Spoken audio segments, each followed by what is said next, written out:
Hey guys, this is Preeti. Welcome back to my channel. दोस्तों, आज हम बात करने वाले हैं एक 2018 रिलीज हॉलीवुड हॉरर थ्रिलर के बारे में जिसका नाम है द क्लीनिंग लेडी। इस गाने की शुरुआत होती है एक बहुत ही भयानक सीन के साथ, जहां हम किसी को देखते हैं जिंदा चूहों को ब्लेंडर में डाल के उनका पेस्ट बनाते हुए। अब ये काम कौन कर रहा है, क्यों कर रहा है, वो हमें तुरंत ही पता नहीं चलता। उल्टा अगले ही सीन में हमें एलिस नाम के एक खूबसूरत यंग लेडी से मिलाया जाता है जिसका एक माइकल नाम के बंदे के साथ अफेयर चल रहा था। दोनों पागलों की तरह प्यार करते थे एक दूसरे से। मगर यहाँ प्रॉब्लम ये थी कि माइकल मैरिड था, तो उस हिसाब से उनका ये रिश्ता इलीगल भी था, साथ में अनएथिकल भी। और ये बात एलिस को बहुत परेशान करती थी। माइकल का उससे छुप छुप कर मिलना, उसके साथ इंटीमेट होना, ये सब कुछ भी दिल से एक्सेप्ट नहीं कर पाती थी एलिस। उसका कॉन्शियंस उसे बार बार वार्न करता रहता था कि ये ठीक नहीं है, वो ठीक नहीं कर रही। इसलिए जब एक दिन माइकल उसे एक टूर पर ले जाने की बात करता है, तो चाहकर भी खुश नहीं हो पाती एलिस। उसके दिल और दिमाग के बीच एक लड़ाई शुरू हो जाती है, जहां उसका दिल कह रहा था कि उसे जाना चाहिए, एंजॉय करना चाहिए। आखिर इसमें उसकी गलती क्या है? वो तो किसी को धोखा नहीं दे रही ना, प्यार ही तो करती है वो माइकल से। मगर वही उसका कॉन्शियंस उसे रोक रहा था। ऐसे में खुद को स्ट्रॉन्ग करने के लिए वो एक ग्रुप ज्वाइन करती है, जहां उसकी प्रॉब्लम सुनकर सभी उसे एक ही सजेशन देते हैं, ब्रेकअप करने का, जिसकी शुरुआत उसे कांटेक्ट ब्रेक करने से करना था। तो वो वही करती है। उसी दिन से माइकल के कॉल्स और मैसेजेस का जवाब देना बंद कर देती है एलिस। और इसी बीच एक दिन एक कांड होता है। एक दिन जब वो शॉपिंग करके घर लौटती है, तो उसे अपने बाथरूम से पानी की आवाज आती है, लेकिन उसके अलावा और किसी के पास उसके अपार्टमेंट की चाबी नहीं थी। तो कोई अंदर कैसे आ सकता है? एलिस को तो लिटरली डर लगने लगा था। मगर बाथरूम तक पहुंचने पर उसे पता चलता है ये तो एक प्लम्बर है जो उसका बाथटब क्लीन करने आया है। एक्चुअली आज सुबह ही उसने अपने लैंडलॉर्ड को कंप्लेन किया था क्लॉगिंग के बारे में, जो वो भूल गई थी। मगर उसने ये भी एक्सपेक्ट नहीं किया था कि कोई उसके एब्सेंस में उसके घर में एंटर करेगा। पर थैंकफुली ये एक लड़की थी, जिसे देखकर इनिशियली तो एलिस को राहत मिलती है, मगर उसे ठीक से देखने पर एक जोर का झटका भी लगता है उसे, क्योंकि वो लड़की दिखने में काफी भयानक थी। उसका पूरा चेहरा जला हुआ था, ऊपर से बिल्कुल किसी मूर्त की तरह खड़ी थी वो वॉशरूम में। एलिस तो काफी घबरा जाती है उसके अजीब बर्ताव से, मगर दूसरे ही पल खुद को संभाल भी लेती है ताकि उस बेचारे को खराब न लगे। बाद में बात करने से उसे पता चलता है उस लड़की का नाम शैली है, इस बिल्डिंग का जैनेटर है वो। वैसे तो उसे किसी के घर में पर्सनली काम करने की अनुमति नहीं थी, लेकिन एलिस को उसका काम बहुत पसंद आ जाता है, साथ में उसका पोलाइट बिहेवियर भी। तो आउट ऑफ कंपैशन वो उसे अपने बाकी के घर को साफ करने के लिए अपॉइंट कर लेती है। ये तय होता है कि वो वीकली ट्वाइस आकर सब कुछ क्लीन कर देगी। तो उसी हिसाब से शेली नेक्स्ट ट्यूसडे आकर हाजिर हो जाती है। मगर तब एलिस के घर में उसका क्लाइंट भी मौजूद थी, जो शेली को देखकर ऐसे रिएक्ट करती है जैसे उसने कोई भूत देख लिया हो। बहुत ही डिस्पाइस्ड लुक देती है उसे।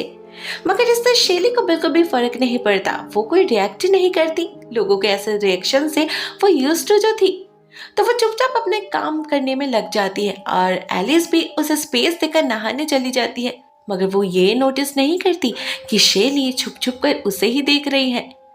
एक्चुअली पहले दिन से ही शेली को एलिस बहुत पसंद आ चुकी थी। दिखने में तो वो काइंड ऑफ किसी डॉल की तरह थी ही, साथ में उसका घर भी बहुत ही खूबसूरत था, बिल्कुल किसी खूबसूरत डॉल हाउस की तरह।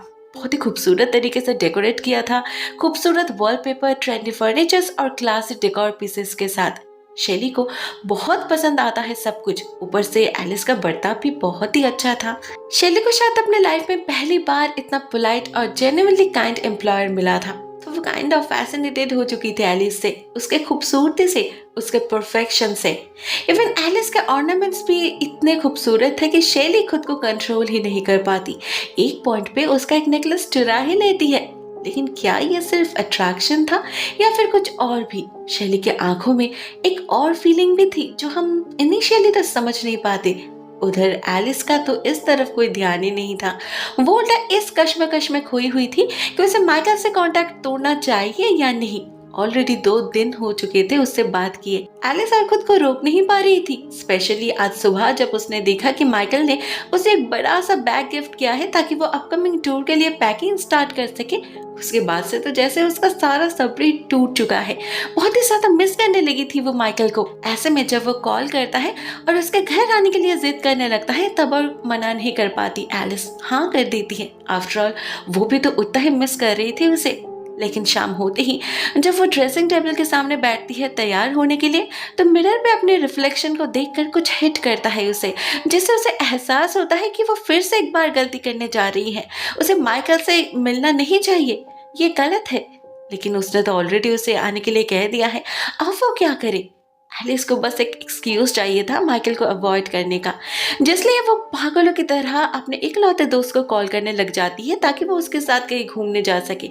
उसे बस कुछ भी करके बिजी रहना था, बट अनफॉर्चुनेटली उसका वो दोस्त अपने बच्चे को लेकर बिजी थी, जिस कारण से वो एलिस की कोई मदद नहीं कर पाती। ऐसे में अचानक एक आइडिया आता है एलिस को। वो शेली को इनवाइट करती है अपने साथ डिनर करने के लिए, रात तक रुकने के लिए। अब इससे शेली तो बहुत ही खुश हो जाती है। भले ही उसे एलिस का ट्रू पर्पस पता नहीं था, लेकिन ये उसके लिए बहुत बड़ी बात थी, अ ट्रू सरप्राइज। एलिस के साथ एक ही टेबल पे बैठना, उसके फैंसी डिनर फेयर में उसी का बनाया हुआ, उसी का सर्व किया हुआ खाना खाना, ये सब तो शेली ने कभी सोचा भी नहीं था। लाइफ में पहली बार कोई उसे इतने अच्छे से ट्रीट कर रहा था, तो उसके खुशी का तो कोई ठिकाना ही नहीं रहा। लेकिन इसके बावजूद एलिस नोटिस करती है शेली बहुत ही ज्यादा कंपोज्ड है। उसका बात करने का तरीका, उसका बॉडी लैंग्वेज थोड़ा सा एबनॉर्मल है, लेकिन इससे एलिस को कोई फर्क नहीं पड़ता। वो लोगों को उनके डिसेबिलिटी से जज नहीं करती थी। तो जब शेली खुद ही उसे बताती है कि उसके बचपन में हुआ एक एक्सीडेंट में उसका चेहरा ऐसे जल गया था, तो वो उसे सिंपैथाइज कर पाती है। साथ में ये भी समझ पाती है कि शायद उसी ट्रॉमा का असर उसके मेंटल ग्रोथ पर भी पड़ा है, क्योंकि ऑब्वियसली एक ऐसे हादसे के बाद किसी का भी लाइफ आसान नहीं रहता। बहुत कुछ बदल जाता है, जिससे कोप अप कर पाना आसान नहीं होता। एलिस उसे फिर से ये सब याद दिलाना नहीं चाहती थी, इसीलिए वो उससे और कुछ नहीं पूछती। उधर ठीक इसी समय उसके दरवाजे पर आकर दस्तक देता है माइकल। तो एलिस शेली को चुप रहने का इशारा करती है, और जब वो चला जाता है तब एलिस उसे बताती है इस इनविटेशन की असली वजह। सब कुछ सुनकर शेली भी वही कहती है जो उसके बाकी दोस्तों ने उससे कहा था, कि एलिस का डिसीजन सही है, उसे ब्रेकअप कर लेना चाहिए। इससे एलिस समझ पाती है कि भले ही शेली बाकियों की तरह नहीं है, लेकिन उसका जजमेंट बिल्कुल ऑन पॉइंट है।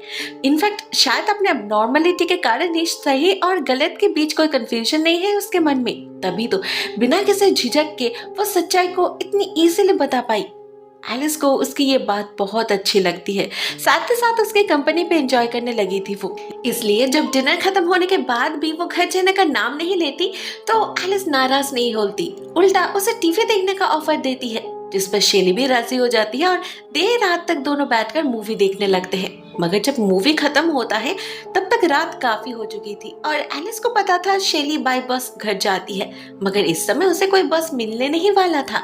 इसीलिए वो खुद ही उसे घर ड्रॉप करने के लिए चली जाती है। शेली का घर शहर के बाहर एक सुनसान इलाके पे था। रास्ता काफी लंबा था, तो दोनों बात करते हुए जा रहे थे। नॉर्मल बातें। शेली एलिस की खूबसूरती की तारीफ कर रही थी, और एलिस भी एज अ फ्रेंड उसकी कंपनी अप्रिशिएट कर रही थी। लेकिन एक पॉइंट पे अचानक ही शेली उसे गाड़ी रोकने के लिए कहती है, और बिना कुछ कहे ही गाड़ी से उतरकर चली जाती है। No bye, no thank you. Alice को अजीब तो लगता है उसका बर्ताव, ऊपर से सामने कोई घर दिख भी नहीं रहा था, तो वो समझ नहीं पाई शेली ऐसे अचानक अंधेरे में कहाँ गायब हो गई। उधर कुछ देर बाद शेली जब अपने घर जा पहुंचती है, तब हम समझ पाते हैं कि वो क्यों ऐसे भाग आई। शायद वो एलिस को अपना घर दिखाना ही नहीं चाहती थी, लेकिन इसका कारण उसके घर का छोटा होना या उसकी गरीबी नहीं थी। असली बात तो कुछ और ही थी। शेली का घर तो असल में एक खंडर था, एक टूटा फूटा 2 कमरे का मकान, जो बाहर से दिखने पर कोई घर लग भी नहीं रहा था। और घर के अंदर की हालत तो और भी खराब थी। हर जगह बस कचरा भरा पड़ा था, हर तरफ बस गंदगी थी। जो 1-2 टूटे फूटे फर्नीचर्स मौजूद थे, उन पे भी धूल और मिट्टी की मोटी परत जमी हुई थी। एक क्लीन बाथरूम तक नहीं था। शेली जो खुद एक क्लीनर है, जो खुद दूसरों के घर को साफ रखती है, न जाने वो खुद कैसे ऐसे रह पाती है, कैसे इस मेस को अनदेखा कर सकती है। इनफैक्ट इस पॉइंट पे तो शैली की नॉर्मलिटी को लेकर भी हमारे मन में सवाल पैदा होने लगा था कि आखिर एक ऐसे घिनौने एनवायरनमेंट में कोई नॉर्मल इंसान सरवाइव कैसे कर पाता है। जब हम वही सोचने लगते हैं ठीक तब ही हमें दूसरा झटका लगता है जब हम देखते हैं शैली अपने फ्रिज से एक बोल बाहर निकाल रही है जो चूहों के मांस और खून से भरा हुआ था। मतलब फिल्म के स्टार्टिंग में हमने जिसे देखा था जिंदा चूहों का पेस्ट बनाते हुए, वो कोई और नहीं शैली ही थी। और इसके बाद वो जो करती है वो तो इससे भी ज्यादा अजीब थी। वो उस बोल को लेकर बहुत ही कैजुअली एक स्टोरेज कंटेनर के सामने जा पहुंचती है जिस पर ताला लगा हुआ था।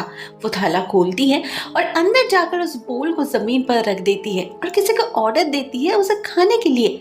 अब कंटेनर के अंदर बहुत ही अंधेरा था इसलिए हम ठीक से कुछ समझ नहीं पाते अंदर क्या है, मगर कुछ ही देर बाद अंधेरे से कुछ बाहर निकल आता है और बिल्कुल किसी जानवर की तरह उस बोल से उस मांस को खाने लगता है। मगर वो क्रिएचर आखिर था क्या, कोई जानवर या फिर कुछ और। उधर अगले दिन फिर से हमें एलिस को दिखाया जाता है जो खुद को बिजी रखने की पूरी कोशिश कर रही थी, लेकिन वो कुछ भी कर ले माइकल उसे कॉल करना बंद नहीं करता, जिससे फाइनली उसे कॉल रिसीव करना ही पड़ता है। और बात करते करते एट सम पॉइंट माइकल फिर से एक बार उसे मिलने के लिए मना ही लेता है। उसका यही कहना था कि वो अपने बीवी से प्यार नहीं करता, दोनों कमरे में रहते तक नहीं, उनका रिश्ता कायम है तो सिर्फ और सिर्फ उनके बेटे के खातिर। तो ऐसे में क्या माइकल को खुश रहने का हक नहीं है? यहाँ पर माइकल असल में खुद को विक्टिमाइज कर रहा था, जबकि सच्चाई तो यही थी कि वो अपने बीवी को कभी डिवोर्स देना ही नहीं चाहता, क्योंकि डिवोर्स देने पर उसे एक मोटे रकम की एलिमनी देनी पड़ती जो वो देना नहीं चाहता। उल्टा वो एलिस को और 3 साल इंतजार करने के लिए कहता है, वो भी किसी कमिटमेंट के बिना ही। सिर्फ एलिस का तो अपना कोई लाइफ ही नहीं है, वो तो बस माइकल को खुश रखने के लिए ही एग्जिस्ट करती है। माइकल अपने बातों को कितना ही शुगर कोटिंग क्यों ना कर ले, फैक्ट यही था जो एलिस भी समझ पा रही थी। उसे पता था उनके रिश्ते का कोई फ्यूचर नहीं है, माइकल कभी उसे एक स्टेबल लाइफ नहीं दे पाएगा जो वो डिजर्व करती है। ऐसे में वो क्यों विलन बने, क्यों अपने ऊपर होम रेकर का टैग लगाए? उसे और इस रिश्ते को खींचना नहीं था, तो वो माइकल से कह देती है उसे और डिस्टर्ब ना करने के लिए। वो घर चली जाती है और अपने काम में बिजी हो जाती है। और शैली तो था ही उसे कंपनी देने के लिए। डे बाय डे उनकी दोस्ती और गहरी होती जा रही थी, जिससे ऑनेस्टली एलिस को काफी मदद मिलती है। शैली में उसे एक ट्रू फ्रेंड मिल चुका था, एटलीस्ट उसे तो यही लग रहा था। इसीलिए एक दिन जब शैली उसके घर जाती है वो उस पर मेकअप अप्लाई करने लगती है, एक्जैक्टली जैसे बचपन में उसकी माँ उसे सजाती थी, बिल्कुल वैसे। साथ ही साथ उसे अपना एक ब्रांड न्यू ड्रेस भी गिफ्ट करती है एलिस। अब शैली लाइफ में पहली बार इतना अच्छा मेकअप और ड्रेस पहन पाई थी, तो मिरर पे खुद को देखकर उसे बहुत ही अच्छा लग रहा था। इनफैक्ट वो तो ये तक कहने लगती है कि वो बिल्कुल एलिस की तरह दिख रही है। अब भले ये बस एक रिमार्क था, लेकिन शैली इस दिन के बाद से जैसे ऑब्सेस्ड हो जाती है एलिस को लेकर, इस हद तक कि एक रात जब एलिस नींद में थी तब चोरी छुपे उसके फ्लैट में घुसकर उसे क्लोरोफॉर्म से बेहोश करके वो उसका एक मास्क बना लेती है ताकि उसे पहनकर वो एलिस की तरह दिख सके। फाइनली उसकी एब्नॉर्मलिटी बाहर आने ही लगी थी, लिटरल ऑब्सेस्ड होने लगी थी वो एलिस से। हर रात वो छुप छुप कर एलिस के घर आती रही और उसे बेहोश करके उसका मास्क पहनकर उसी के ड्रेसिंग टेबल के सामने बैठकर उसी के ज्वेलरीज पहनकर ये प्रिटेंड करने लगी कि वो एलिस है, यह सब कुछ उसका है, ये घर, ये बेडरूम, ये लग्जूरियस लाइफ सब उसकी है। एक्चुअली बचपन से ही शैली को एक ऐसे जिंदगी का बहुत ही ज्यादा शौक था। एक फ्लैशबैक में हमें पता चलता है जब वो छोटी थी, जब उसका चेहरा जला नहीं था, तब वो हमेशा टीवी पर फैशन शोज देखा करती थी और सपना देखती थी कि वो भी कभी ऐसे ड्रेसेस पहनेगी, ऐसे मेकअप करेगी, उसकी जिंदगी भी कभी इतनी ही खूबसूरत होगी। बट अनफॉर्चुनेटली रियलिटी अलग था, वो मौका उसे कभी मिला ही नहीं। बचपन से ही उसकी जिंदगी उसकी माँ कंट्रोल करती रही, वो क्या पहनेगी, क्या खाएगी, इवन उसका मेकअप और हेयर स्टाइल भी उसकी माँ ही डिसाइड करती थी। क्यों? क्योंकि शैली सिर्फ उसकी बेटी नहीं थी बल्कि उसकी मनी मशीन भी थी, उसी के जरिए तो पैसा छापती थी उसकी माँ। एक्चुअली काफी छोटी उम्र में ही शैली के माँ ने उसे प्रोस्टिट्यूशन में धकेल दिया था। उसकी माँ ही उसके लिए क्लाइंट्स ढूंढ कर लाती थी और अपने बेटी को फोर्स करती थी उन्हें खुश करने के लिए। शैली ने कई बार कोशिश करी थी उन्हें समझाने की कि वो ये जिंदगी नहीं चाहती, उसे अच्छा नहीं लगता ये सब, मगर उसके माँ ने कभी उसकी सुनी ही नहीं। कभी डरा धमकाकर तो कभी उसकी पिटाई करके उसका मुंह बंद रखा। हर दिन जोर जबरदस्ती उसके मर्जी के खिलाफ उसके जिस्म को बेचती रही। शैली को कभी एक नॉर्मल चाइल्डहुड मिला ही नहीं, हमेशा ऑपरेशन का शिकार होती रही वो भी अपने ही घर में, अपने ही माँ के हाथों।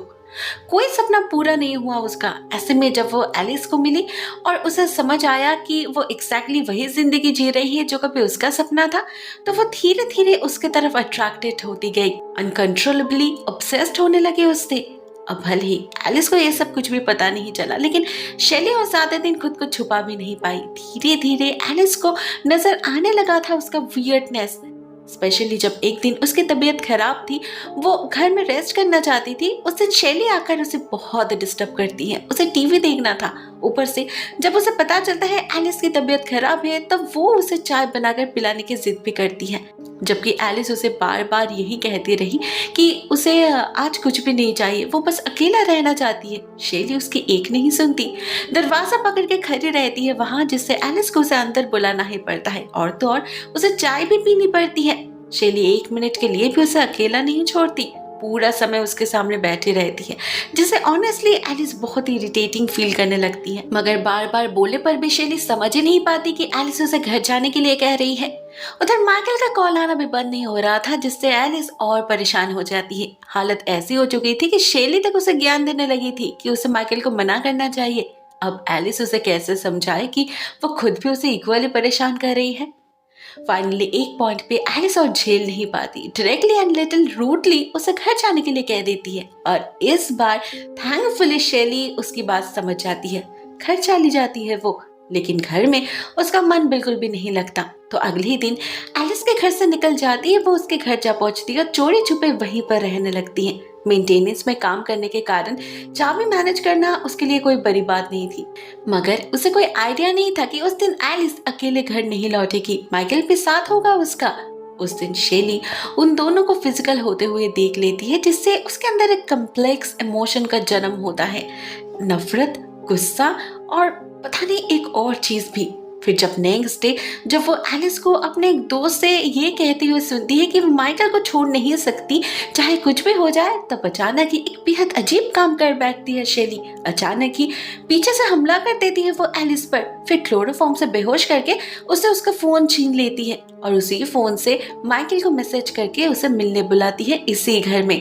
और जब माइकल आता है तो उसे भी सेम तरीके से बेहोश कर देती है शैली। फिर दोनों के हाथ पैर बांध के उन्हें खींच कर ले जाती है किचन में, और इसके बाद जो वो करती है वो सरासर हैवानियत थी। उनके होश लौटने के बाद एलिस के हाथ में एक चाकू थमा देती है शैली और कहती है माइकल का गला काटकर उसे मार डालने के लिए। क्यों?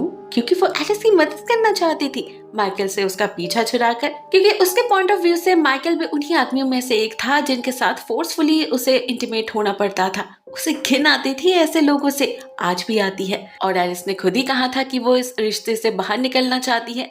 इसलिए जब उसने देखा कि माइकल फिर से एलिस को बहला फुसलाकर उसके घर आने लगा है, उससे इंटीमेट होने लगा है, तब शैली के मन में वही पुराना गुस्सा जाग उठा। ये आदमी भी एलिस का फायदा उठा रहा है, प्यार का नाटक करके उसे यूज कर रहा है, तो वो अलग कैसे हुआ?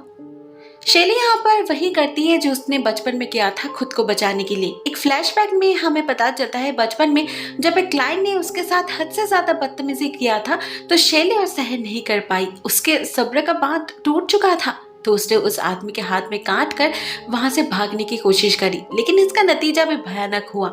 उस आदमी ने इसका बदला शैली के माँ से लिया, उसे मारकर उसके सारे पैसे छीनकर वहां से भागने की कोशिश किया उसने। और शैली जब उसे रोकने गई तो उस आदमी ने उसके फेस पर उबलता हुआ तेल डाल दिया। उसके कारण तो आज शैली का ऐसा हाल है। लेकिन उस हादसे का असर सिर्फ उसके शरीर पर ही नहीं पड़ा था, उसके दिमाग पर भी पड़ा था। उस ट्रॉमा से वो कभी बाहर नहीं आ पाई, उल्टा डे बाय डे उसके अंदर का गुस्सा और बढ़ने लगा, जिससे अल्टीमेटली वो एक साइकोपैथ में बदल गई। अपने हमलावर से तो वो कभी बदला नहीं ले पाई थी, लेकिन इस बार वो और कोई चांस लेना नहीं चाहती थी। एलिस के साथ ऐसा कुछ भी होने देना नहीं चाहती थी वो। उसके दिमाग में यही चल रहा था कि भले एलिस अभी उसे समझ ना पाए, मगर एक दिन ना एक दिन जरूर उसका शुक्राना करेगी वो। यही सोचकर शैली एलिस के हाथ में चाकू पकड़ा देती है और उसे लिटरली फोर्स करती है माइकल को मार डालने के लिए। अब उसे कौन समझाए कि ये पागलपन है, कौन समझाए कि उसका सिचुएशन और एलिस का सिचुएशन कम्प्लीटली डिफरेंट है। उसके पॉइंट ऑफ व्यू से तो सब कुछ सेम ही था, वो तो उल्टा एलिस को एक मौका दे रही थी सब कुछ खत्म करने का, जो उसे कभी नहीं मिला। साल का ऑपरेशन और अब्यूज के कारण उसका दिमाग कुछ इस तरीके से बीमार हुआ था कि उसे यही जस्टिफाइड लग रहा था। लेकिन एलिस, वो ऐसे कैसे होने दे सकती थी? कैसे मार सकती थी वो माइकल को? माइकल से तो वो प्यार करती थी ना, इसीलिए शेली के फोर्स करने पर भी वो चाकू नहीं उठाती। मगर शेली भी हार मानने वालों में से नहीं थी। एलिस को मजबूर करने के लिए और साथ में माइकल को और ज्यादा दर्द देने के लिए उसके पास दूसरा प्लान भी था। वो कहीं से हाइड्रोफ्लोरिक एसिड लेकर आती है और उसे माइकल के पैरों पर डालने लगती है। पहले लेफ्ट पैर, फिर राइट, फिर उसके private part and at the end उसके मुंह पर भी। फोर्सफुली उसे वो एसिड पिलाती है शेली, जिससे माइकल का स्किन पिघलने लगता है और वो खून की उल्टी करने लगता है। पागलों की तरह छटपटाने लगता है वो। फाइनली हालत ऐसी हो जाती है कि वो खुद एलिस से रिक्वेस्ट करता है उसे मार डालने के लिए, क्योंकि वो और दर्द बर्दाश्त नहीं कर पा रहा था। ऐसे में एलिस को भी उसे देखकर बहुत दया आता है, तो वो उसे मार ही डालती है। शेली ने आखिरकार उससे अपना काम करवा ही लिया था, लेकिन अभी भी उसका प्लान पूरा नहीं हुआ था। असली काम तो अभी बाकी था, जिसलिए वो शेली को फिर से एक बार बेहोश करके उसे एक बैग में भर के अपने घर ले जाती है, वो भी माइकल की गाड़ी में। मगर उसे पता नहीं चलता कोई था जो उसका पीछा कर रहा था, माइकल की पत्नी हेलेन। असल में उसने कई बार माइकल को छुप छुप कर एलिस से बात करते हुए सुनी थी, और आज जब माइकल अचानक ही घर से निकल आया तो उसे शक हुआ कि आज भी जरूर वो उसी से मिलने जा रहा है। इसलिए वो भी उसके पीछे पीछे एलिस के घर के बाहर पहुंच गई, लेकिन अंदर नहीं जा पाई क्योंकि उसके पास पासवर्ड नहीं था। फाइनली जब कुछ देर बाद उसे माइकल की गाड़ी वापस जाते हुए दिखी, उसे लगा वो अपने गर्लफ्रेंड को लेकर शायद कहीं और जा रहा है, तो हेलेन भी फिर से उसका पीछा करने लगी, उन्हें रेड हैंडेड पकड़ने के लिए। उसे भनक तक नहीं लगी कि उस गाड़ी में माइकल है ही नहीं, वो तो अभी भी एलिस के घर में ही पड़ा है, बेजान खून से लथपथ हालत में। उधर कुछ तो जाने पर हेलेन को एहसास होता है कि माइकल की गाड़ी शहर से दूर एक कम्प्लीटली वीरान जगह की तरफ जा रहा है, पर कहाँ? वो जानने से पहले हेलेन के कार की फ्यूल खत्म हो जाती है, तो उसे बीच रास्ते पर ही रुकना पड़ता है। अनफॉर्चुनेटली वहाँ कोई नेटवर्क कवरेज भी नहीं था, जिस वजह से वो कोई मदद भी बुला नहीं पाती। ऐसे में हेल्पलेसली वेट करने के सिवा उसके पास और कोई ऑप्शन नहीं था। उधर तब तक शेली अपने घर पहुंच चुकी थी और एलिस को एक जगह बांध कर वो अपना बाकी का काम निपटाने में लग जाती है, जिसमें से सबसे पहला काम था अपने पेट को खाना खिलाना, मतलब वही क्रिएचर जिसको उसने उस कंटेनर में बांध रखा है। लेकिन इस बार जब वो उसे खाना खिलाने जाती है, तब हमें पहली बार उस क्रिएचर का चेहरा दिखाई देता है। एंड टू आवर हॉरर हम समझ पाते हैं कि ये क्रिएचर ना कोई जानवर है ना उसका पेट है, ये तो उसकी माँ है। इस पॉइंट पे एक फ्लैशबैक में हमें पता चलता है सालों पहले उस एक्सीडेंट के बाद जब एक चुटकी में शेली की जिंदगी पलट चुकी थी, तब उसे धक्का तो लगा था, लेकिन कहीं ना कहीं वो खुश भी थी, क्योंकि इस बहाने उसे और वो गंदा काम करना नहीं पड़ रहा था। हर रोज नए नए लोगों के साथ इंटीमेट होना नहीं पड़ रहा था उसे। लेकिन इससे उसकी माँ बहुत ही मुश्किल में पड़ चुकी थी। जिंदा रहने के लिए उसे एक फैक्ट्री में काम करना पड़ रहा था, जो उसे बिल्कुल भी पसंद नहीं था। ऐसे में वो पूरी कोशिश कर रही थी जल्द से जल्द शेली का चेहरा ठीक करने की। कंप्लीट रिकवरी तो पॉसिबल नहीं था, लेकिन अगर थोड़ा सा भी बेहतर हो जाता तो उसे और काम पे जाना नहीं पड़ता। घर बैठे ही मजे से जिंदगी बिता पाती वो, जैसे पहले बिताती थी। खुद शेली को भी पता था उसकी माँ सिर्फ इसीलिए उसका टेक केयर कर रही है, लेकिन बदले में उसने शेली का घर से निकलना ही बंद कर दिया था। ऑलमोस्ट 6 महीने तक वो एक ही कमरे में कैद रही, जिससे उसका दम घुटने लगा था। एग्रेशन दुगना हो चुका था उसका। एंटरटेनमेंट के नाम पे उसके पास था तो बस एक डॉल हाउस, जहाँ बस एक ही डॉल थी उसकी। शेली उसी को सजाती थी, उसी से खेलती थी, उसी को संभाल कर रखती थी ताकि कोई उसे हार्म न कर सके। उसी के जरिए इमेजिन करती थी जो फ्यूचर उसे कभी नहीं मिल सका वो कैसा हो सकता था। मगर उसकी माँ कभी उसका सेंटिमेंट समझ नहीं पाई, हमेशा ही उसे कंट्रोल करते रही। लेकिन शेली भी और कब तक सहती, उसकी जिंदगी तो ऑलरेडी बर्बाद हो ही चुकी थी। तो एक दिन इस बात पर दोनों माँ बेटी के बीच बहुत बड़ा झगड़ा होता है। शेली की माँ गुस्से में आकर उसके जुबान काटने की कोशिश करती है। हालांकि दूसरे ही पल उसने खुद को संभाल लिया था, लेकिन इस हादसे से शेली को एक बहुत बड़ा झटका लगता है। उसकी दिमागी संतुलन हिल जाती है। गुस्से और फ्रस्ट्रेशन ने उसके अंदर के जानवर को जगा दिया था, जिसके चलते उसने उसी दिन अपने माँ पर हमला कर दिया। हक करने के बहाने उसके पीठ पर एक छोड़ा भोंक दिया और उसकी जुबान भी काट ली। लेकिन जब तब भी उसकी मौत नहीं हुई, तो उसी हालत में शेली ने उसे कैद कर दिया उस कंटेनर में। उसने अपने माँ को जिंदा तो रखा, लेकिन उसकी जिंदगी नरक से भी बदतर बना दी। एक्जैक्टली जैसे उसने शेली के साथ किया था, यही उसकी सजा थी। उसी के कारण जिस साइकोपैथ का जन्म हुआ था, आज उसी के हाथों मर मर के जीना पड़ रहा था उसके माँ को। शेली तो उसे मरने भी नहीं दे रही थी। एट प्रेजेंट हम देखते हैं शेली अपने माँ को खाना खिलाकर अपने किसी काम से निकल जाती है and in the mean time उधर हेलन को भी वहाँ से गुजरने वाले एक आदमी से मदद मिल जाती है, तो वो भी अपनी कार रिफिल करके आगे बढ़ने लगती है, जिससे उसे फाइनली माइकल की गाड़ी दिख जाती है जो शेली ने अपने घर के बिल्कुल सामने ही पार्क करी थी। अब घर की हालत देखकर हेलेन को हैरानी तो होती है कि माइकल यहाँ पर क्या कर रहा है, लेकिन उसकी क्यूरियोसिटी उसे अंदर खींच ले जाती है और जाती है उसे एलिस की आवाज आती है जो मदद के लिए पुकार रही थी। इनिशियली तो हेलेन उसे पहचान नहीं पाती, लेकिन बातों बातों में वो समझ जाती है कि यही माइकल की गर्लफ्रेंड है, तो 2 पल के लिए रुक जाती है वो। उसके मन में यही विचार आता है कि वो क्यों करे एलिस की मदद, आखिर उसी के कारण तो उसकी जिंदगी बर्बाद हो रही है। फिर इंसानियत की खातिर हेलेन उसकी मदद करने के लिए राजी हो ही जाती है। शेली ने एक बहुत ही मोटे रस्सी से एलिस को बांध रखा था, जिससे सिर्फ नुकीले चीज से ही काटा जा सकता था। इसीलिए हेलेन किचन में जाती है और बहुत ही मुश्किल से ढूंढकर चाकू लेकर आती है। इससे रस्सी तो काट जाती है, लेकिन समय भी बहुत लग जाता है। जितने में शेली वापस आ जाती है और बाहर खड़े गाड़ी को देखकर समझ भी जाती है कि कोई घर के अंदर गया है। ऐसे में आगे क्या हो सकता है उसका आइडिया भी हो जाता है उसे, और उसी के लिए प्रिपेयर्ड भी हो जाती है शेली। ऐसे में जैसे एलिस और हेलेन बाहर भागने की कोशिश करते हैं, शेली एक कुल्हाड़ी के वार से हेलेन को मार डालती है, फिर मार मार के उसका चेहरा भी खराब कर देती है। तब तक नहीं रुकती जब तक उसका स्कल किसी तरबूज की तरह फट ना जाए। मे बी तब जाके तसल्ली मिलती है उसे उसके अंदर छुपे हैवान को। उधर ये सब देखकर तो एलिस की हालत खराब हो जाती है। फाइनली वो समझ जाती है उसका पंगा कितना बड़े साइकोपैथ से परा है।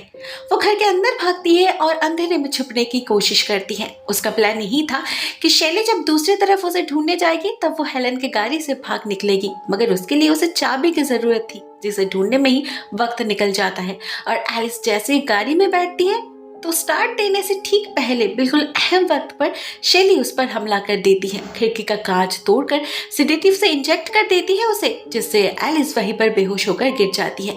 लेकिन कुछ देर बाद जब उसका होश लौटता है तब एलिस खुद को अपने ही कमरे में पाती है, एक दूसरे ड्रेस में। तो क्या ये सब सपना था? वो सपना देख रही थी, एक बहुत ही बुरा सपना? शायद नहीं।